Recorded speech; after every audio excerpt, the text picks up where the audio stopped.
Welcome back, chess friends. I've got something a little bit different for you today. It's a 1992 game between the players Sergey Zagrebelny from Uzbekistan and Attila Ponyi from Hungary. I've not been able to find an image of Attila from Hungary, so I've got Attila the Hun standing in for him instead. So let's start the game. It goes e4, d5, Scandinavian defense, the pawn captures, and knight to f6. Zagrebelny plays c4 to add a defender to the pawn, and Attila plays c6, adding another attacker. And Zagrebelny adds another defender to the pawn, and we have captures, captures, and captures.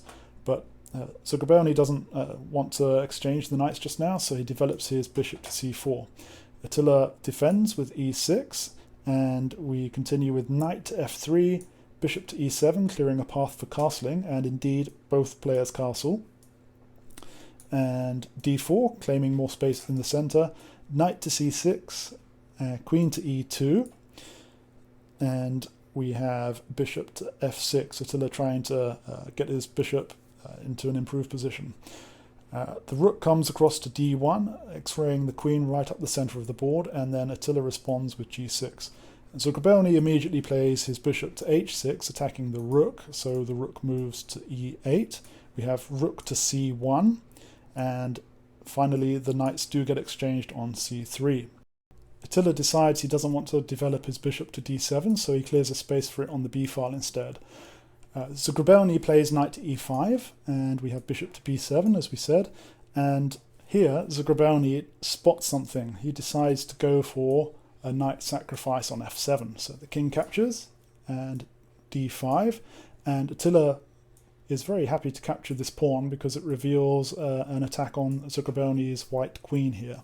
But Zagrebelny is not worried at all. This is all part of his plan. So I'm going to give you 10 seconds on the countdown clock to see if you can spot the next move. Let's go.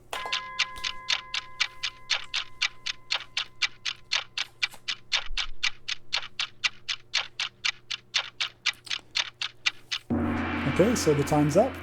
If you thought the move was bishop captures on d5, checking the king so that the rook can't capture the queen, then sorry to say you just let Attila the Hungarian ravage your entire country.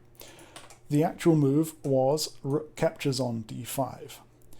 And so the game continued with Attila capturing the white queen, but Zagrebelny just casually steps his rook aside, revealing a check on the king. And now these squares are protected by the dark square bishop. These squares are protected by the rook, and this final square is of course protected by the same bishop that's checking the king. The only move that Attila has now is to defend with the queen, but this will just be checkmate because it doesn't stop the inevitable. So in this position, Attila the Hungarian resigned the game, and Sergey Zagrebelny was victorious. So that was a very nice miniature. I'll see you again next time.